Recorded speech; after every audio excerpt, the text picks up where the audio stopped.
Hello student. तो ये जो वीडियो है हमारा, ये बेसिकली ट्रिग्नोमेट्रिक फंक्शन के ग्राफ पे डिपेंड करता है। उसमें सबसे पहला हमारा ग्राफ होगा y equal to sine x. जैसा हम जानते हैं साइन एक्स की मैक्सिमम वैल्यू होती है 1 और साइन एक्स फर्स्ट और सेकेंड क्वाड्रेंट में पॉजिटिव है, थर्ड एंड फोर्थ क्वाड्रेंट में नेगेटिव होता है। ठीक है, तो उन सारी की सारी चीजों को ध्यान में रखते हुए हम ग्राफ बनाते हैं।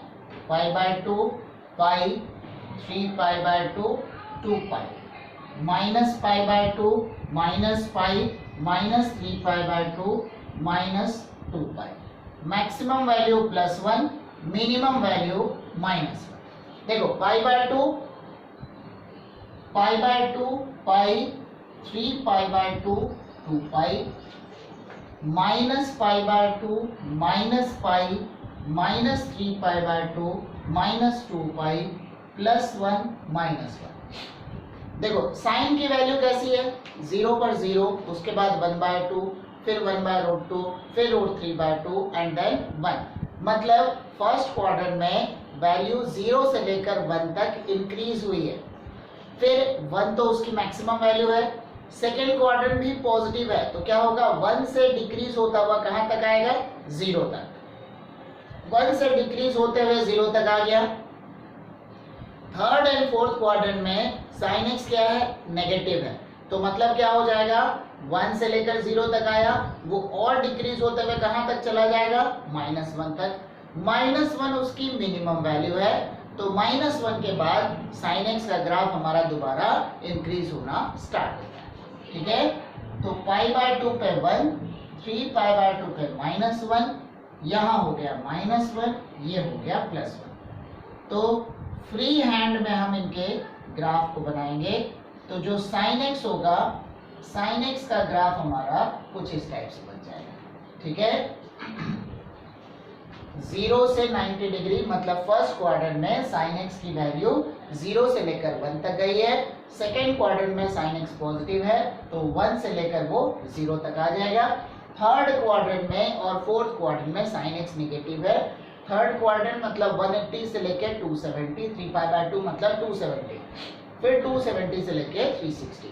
ठीक है, तो इस तरीके से ये हमारा साइन एक्स का ग्राफ हो गया। यहाँ पर एक दो चीजें हम लिख सकते हैं, मतलब maximum value of sin x equal to 1, minimum value of sin x equal to -। ठीक है, maximum value of sin x equal to 1, minimum value of sin x equal to -। ठीक है, तो हमने सबसे पहले y equal to sin x के graph को देख लिया। ठीक है, अब हम इसके बाद आते हैं y equal to cos x के ग्राफ को। ठीक है, अब y equal to cos x का ग्राफ किस तरीके से बनेगा हम वो देख रहे हैं। ठीक है,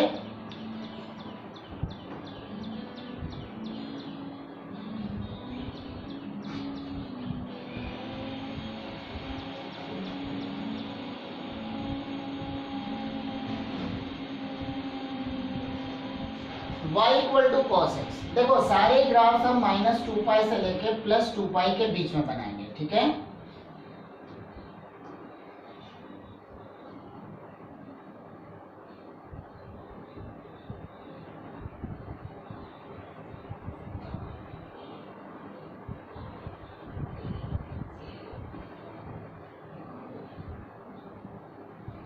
तो cos 0 होता है 1। ठीक है, cos 0 होता है 1, फिर वही वैल्यू 1 के बाद क्या बनेगा, √3/2, √3/2 के बाद बनेगा 1/√2, 1/√2 के बाद बनेगा 1/2 एंड 1/2 के बाद बनेगा 0। मतलब cos x जो होता है फर्स्ट क्वाड्रेंट में 1 से लेकर 0 तक डिक्रीज होता है। ठीक है, तो इन्हीं सारी चीजों को ध्यान में रखते हुए cos x का ग्राफ हमारा कुछ इस टाइप से बन जाएगा।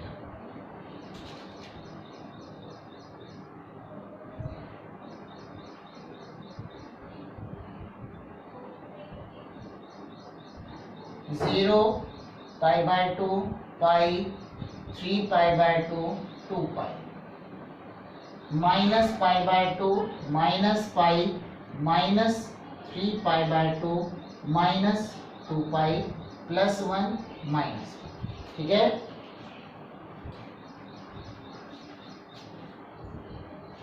अब इसी के अकॉर्डिंग यहाँ पर इसकी maximum value and minimum value भी लिख लेते हैं। तो इसकी मैक्सिमम वैल्यू हो गई +1, मिनिमम वैल्यू हो गई -1, ठीक है। मैक्सिमम वैल्यू +1, मिनिमम वैल्यू -1, ठीक है। नेक्स्ट हमारा होगा third number y = tan x।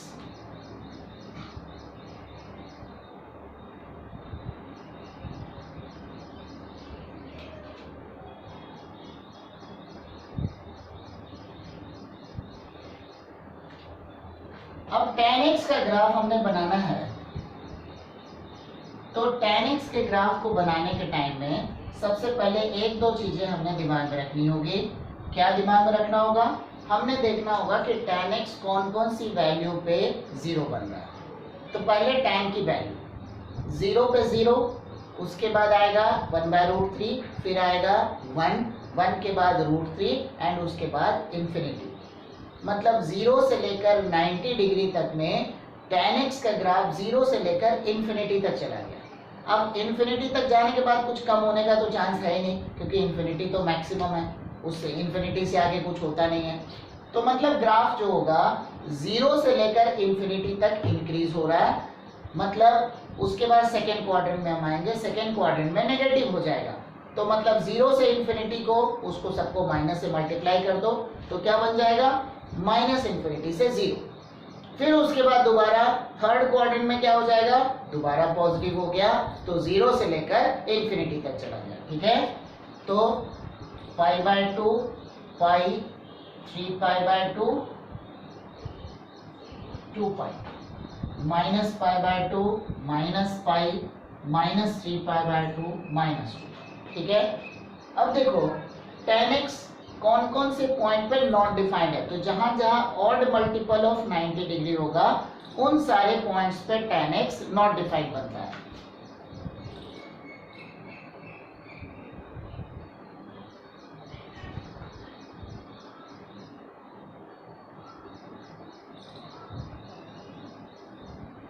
tan x का ग्राफ ऑलवेज इंक्रीजिंग है, ये बन जाएगा।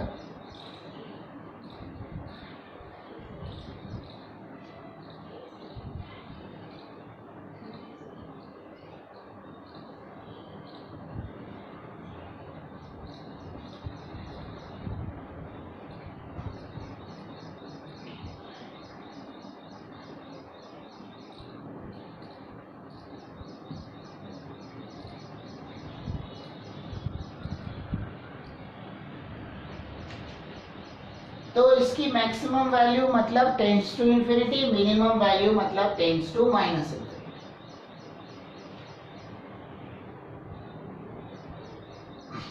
क्योंकि tan x का ग्राफ कहां से कहां तक जा रहा है? -इंफिनिटी से लेके +इंफिनिटी तक tan x का ग्राफ हमारा मूव कर रहा है, ठीक है। फोर्थ नंबर हमारा है वो है y = cosec x।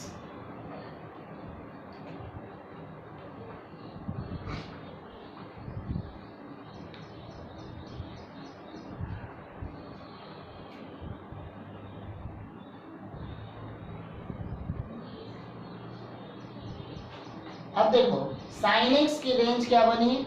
-1 से +1, क्योंकि मिनिमम वैल्यू -1, मैक्सिमम वैल्यू +1। तो हमारा हो गया -1 लेस देन और equal to sin x less than और इक्वल टू +1।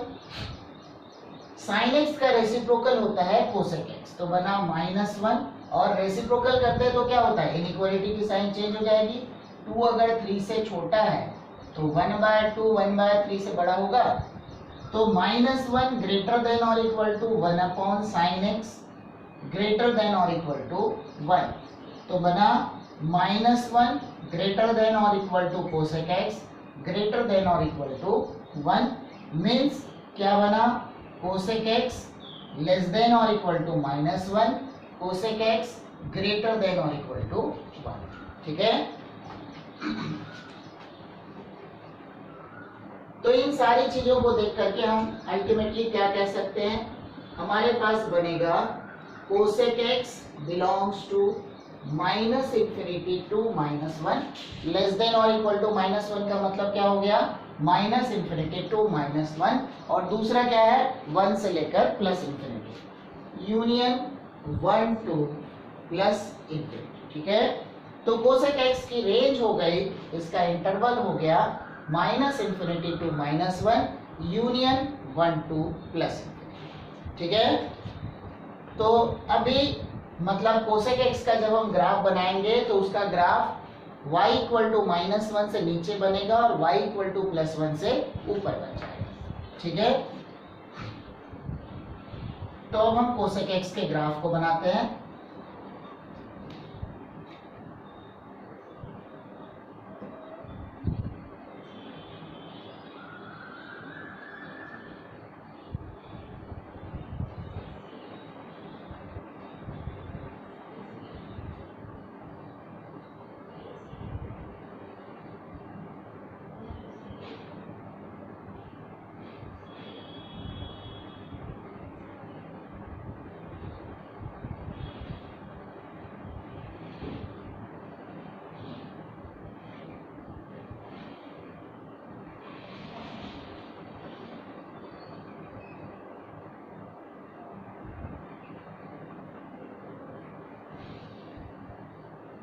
कोसेक एक्स का ग्राफ वन से ऊपर बनेगा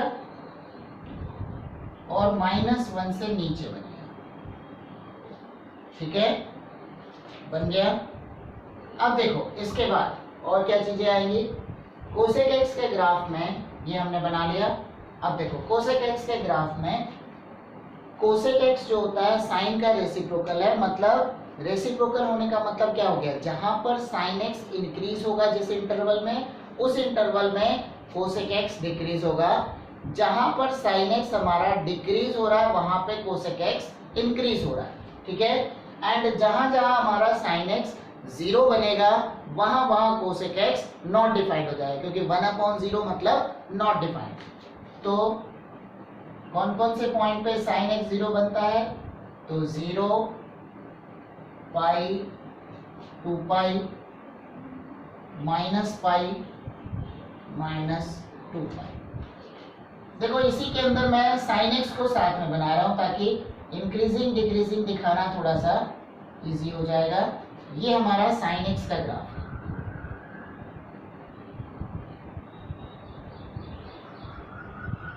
ये बन गया, अंदर में बन गया साइन एक्स। अब 0 से π/2 में साइन एक्स क्या हो रहा है, इंक्रीज हो रहा है, तो 0 से π/2 में कोसेक एक्स क्या होगा, डिक्रीज होगा।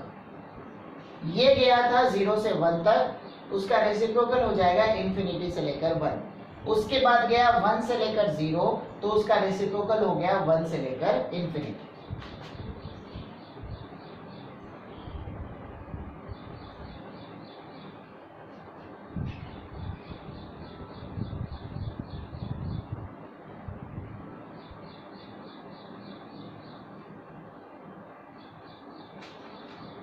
ये हमारा है y equal to sine x का ग्राफ, एंड ये बन गया y equal to cosec x का ग्राफ। ठीक है, क्योंकि साइन एक्स मैंने यहाँ पर इसलिए बना दिया, साइन एक्स का रेसिप्रोकल होता है cos x, मतलब जिस इंटरवल में, जिस क्वाड्रेंट में, देखो पॉजिटिव में तो दिक्कत नहीं है, जिस क्वाड्रेंट में साइन एक्स इंक्रीज होगा उस क्वाड्रेंट में कोसेक एक्स डिक्रीज होगा, जिस क्वाड्रेंट में साइन एक्स डिक्रीज होगा उस क्वाड्रेंट में कोसेक एक्स इंक्रीज होगा। ठीक है, तो ये हमारा फाइनल ग्राफ हो गया y equal to cosec x. Next,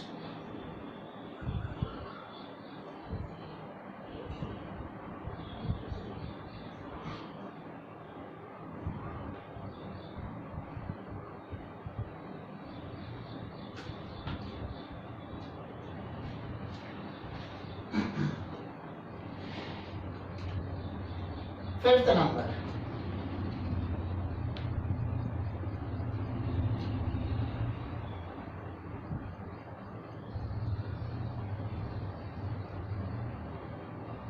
y equal to sec x. Sec x की रेंज भी सेम हो जाएगी, क्योंकि sec x क्या है, cos का रेसिप्रोकल है, cos की रेंज क्या है -1 to +1, मिनिमम -1 मैक्सिमम +1, तो उसी के अकॉर्डिंग यहाँ पे भी हम चल रहे हैं। तो मतलब sec x belongs to -∞ to -1 union 1 to +∞। तो उसी को ध्यान में रखते हुए हमारा cos x भी बन जाएगा, sec x भी बन जाएगा।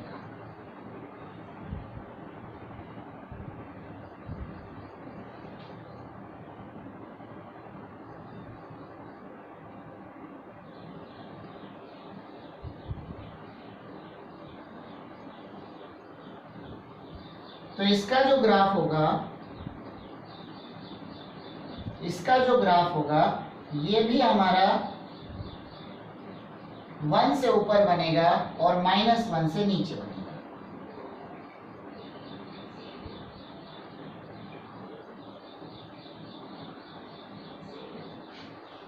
अब देखो cos x कौन कौन से पॉइंट पे 0 बनता है, तो जो भी हमारे पास ऑड मल्टीपल ऑफ 90 डिग्री होगा उन सारे पॉइंट्स पे cos x 0 बनेगा। तो उन पॉइंट्स पे sec x क्या हो जाएगा, नॉट डिफाइंड, क्योंकि उसका रेसिप्रोकल है।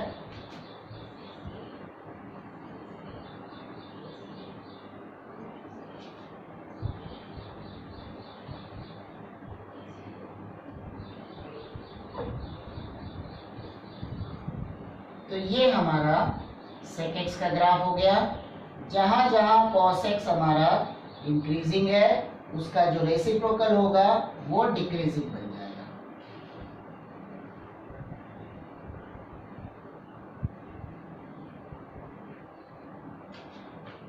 ठीक है, तो ये बन गया हमारा sec x का ग्राफ। ठीक है,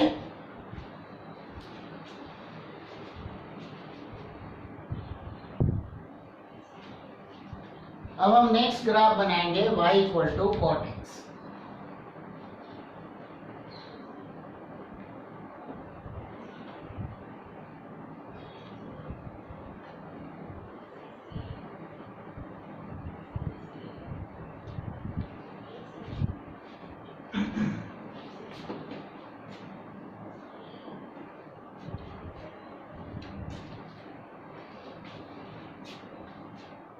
लास्ट है y equal to cot x।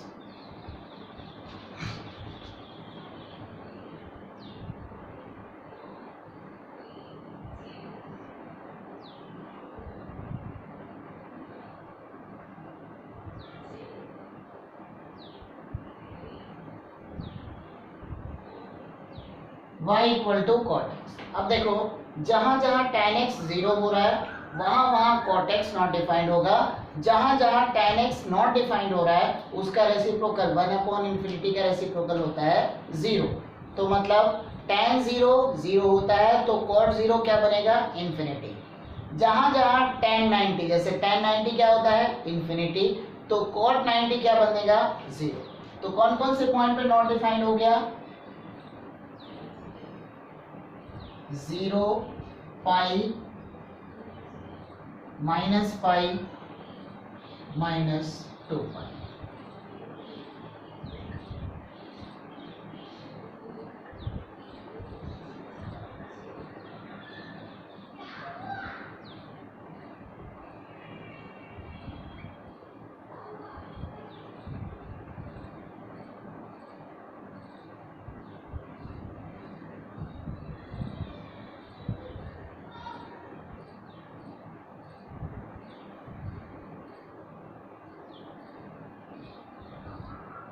तो जैसे tan x का ग्राफ हमारा ऑलवेज इंक्रीजिंग था, वैसे ही cot x का ग्राफ उसका उल्टा मतलब ऑलवेज डिक्रीजिंग होगा। ठीक है, तो मतलब graph of cot x is always decreasing. ठीक है,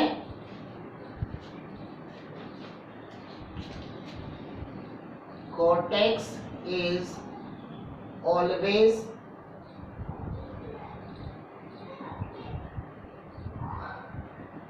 decreasing trigonometric function। ठीक है, cot x is always decreasing trigonometric function। ठीक है, अब देखो जितना हमने किया इन पे बेस्ड एक दो चीजें और आती है हमारी। ग्राफ तो हमारे इतने ही है, ठीक है। अब हमारे पास एक टर्म आता है, वो है पीरियोडिक फंक्शन। पीरियोडिक फंक्शन का मतलब क्या हो गया? वैसा फंक्शन जो अपने एक पर्टिकुलर इंटरवल के बाद अपनी वैल्यूज को रिपीट करता है, ठीक है। The function which repeats it's value after particular interval of time.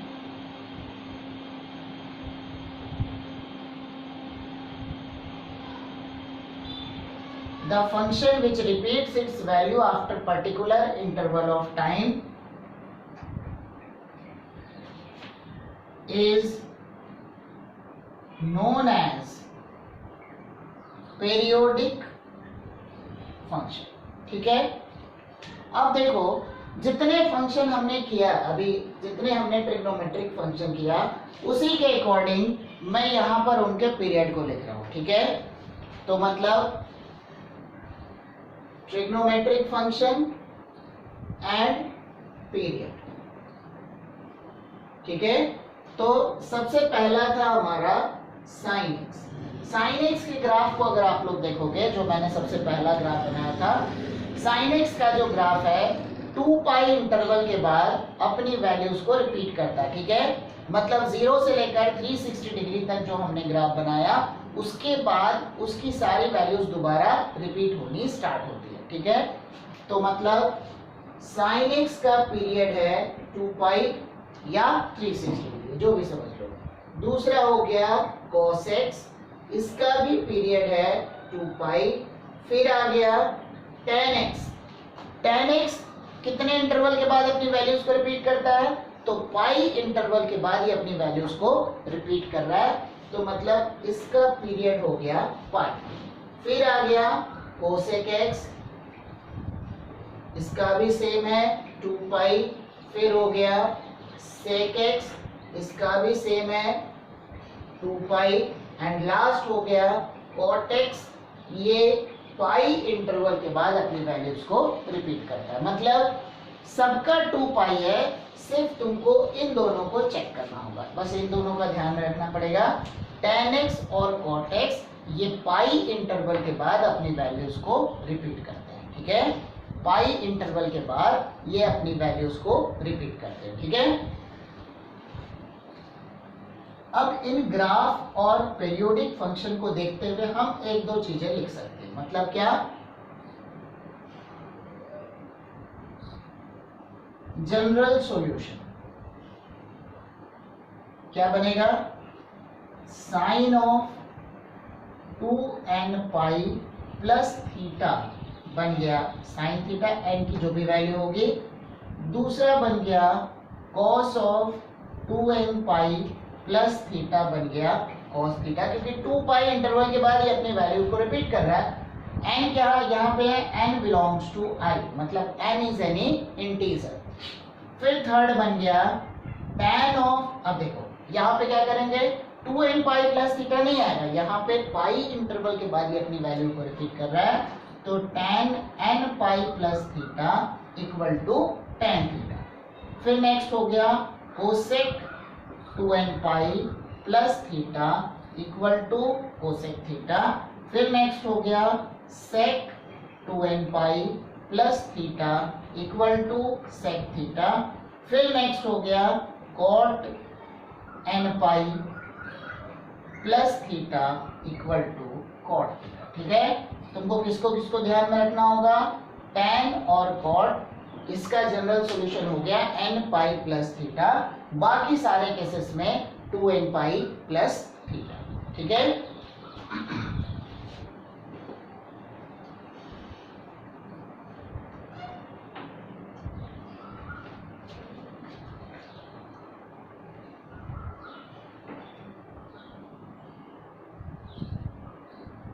अब देखो हमने ग्राफ का जो जनरल कंसेप्ट था वो हमने देख लिया, ठीक है। अब अगर मान लो तुम्हारे पास क्वेश्चन ऐसा है, draw y equal to 2 sin x, ठीक है, जहां पर रेंज दे दिया 0 less than x less then 2 pi, ठीक है। sin x की रेंज है -1 to +1, तो 2 sin x की रेंज क्या हो जाएगी, उसको 2 से मल्टीप्लाई कर लेंगे, -1 लेस देन और equal to sin x less than और इक्वल टू 1, उसको मैंने 2 से मल्टीप्लाई कर दिया, 2 sin x लेस देन और इक्वल टू 2। मतलब क्या हो गया, जो मैक्सिमम वैल्यू थी उसमें चेंजेस हो जाएगा। मतलब कैसा बन जाएगा ग्राफ,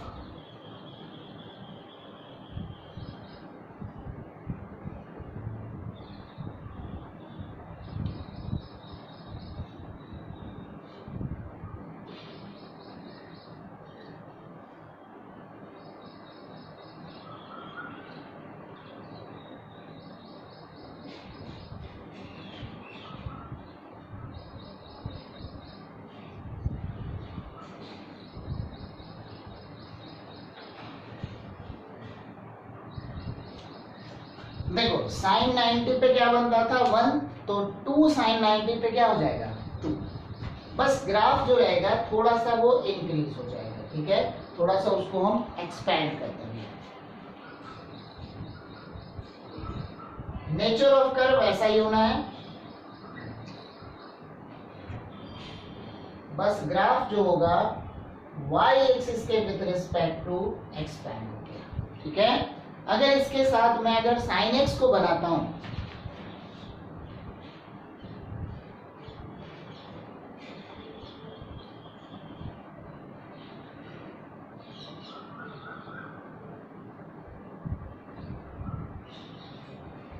ये ग्राफ हो गया हमारा y equal to sine x, ये ग्राफ हो गया y equal to 2 sin x, ठीक है। 0 से 2 पाई बोला था मैंने, -2 पाई से +2 पाई कर दिया, चलो इसको -2 पाई कर लो, ज़्यादा है तो पूरा ही हो जाएगा, ठीक है। देखो sin x जहाँ पे आ रहा है 2 sin x, उससे और एक्सपैंड हो गया, मतलब y एक्सिस के विद रिस्पेक्ट टू ये एक्सपैंड हो गया, ठीक है। नेक्स्ट है draw sin x equal to cos x, sin x equal to cos x when x belongs to 0 से 2 पाई, ठीक है। वैसे तो इसको मैं tan x इक्वल टू 1 करके इसको सॉल्व कर सकता हूँ, बट हम एक काम करते हैं, sin x और cos x के ग्राफ को एक साथ हम ड्रॉ करेंगे, फिर हम देखेंगे कितने पॉइंट ऑफ इंटरसेक्शन हो रहा है, मतलब कितने पॉइंट पर दोनों ग्राफ एक दूसरे को मीट कर रहे हैं, ठीक है। तो 0 से 2 पाई के बीच में मुझे sin x और cos x के ग्राफ को एक साथ ड्रॉ करना है।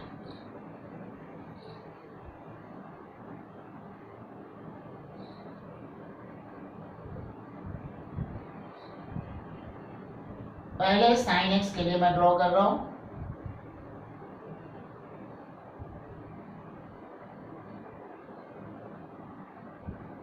उसके बाद अब मैं cos x ड्रॉ करूंगा।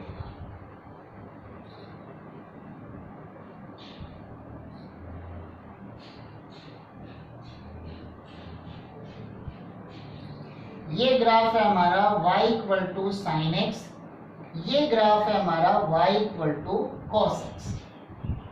0 pi by 2 pi, 3 pi by 2 2 pi, ठीक है, बन गया। अब यहां पर कौन कौन से पॉइंट पर ये सेम हो रहा है, देखो 45 डिग्री पे sin x क्या बनता है 1/√2, cos x भी बनता है 1/√2, मतलब फर्स्ट क्वाड्रेंट में दोनों पॉजिटिव हैं, दोनों इक्वल होंगे। उसी तरीके से थर्ड क्वाड्रेंट में दोनों एक साथ नेगेटिव है, दोनों वहां पे भी इक्वल होंगे। तो ये वाला जो पॉइंट हो गया, ये पॉइंट बन गया π/4, और ये क्या है पाई के बाद वाला π/4, तो पाई प्लस π/4, मतलब ये पॉइंट हमारा हो गया 5π/4, ठीक है। तो y equal to sine x, y equal to cos x, हमने एक ही साथ दोनों ग्राफ को हमने ड्रॉ किया। उसके बाद हमने देखा सॉल्यूशन क्या है π/4 एंड 5π/4। तो therefore solution is x equal to pi by 4 comma 5 pi by, ठीक है, तो पाई बाय 4 और 5 पाई बाय 4 इसके सॉल्यूशन, ठीक है।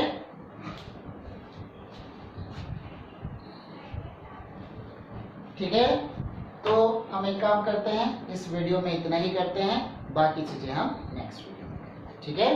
Thank you.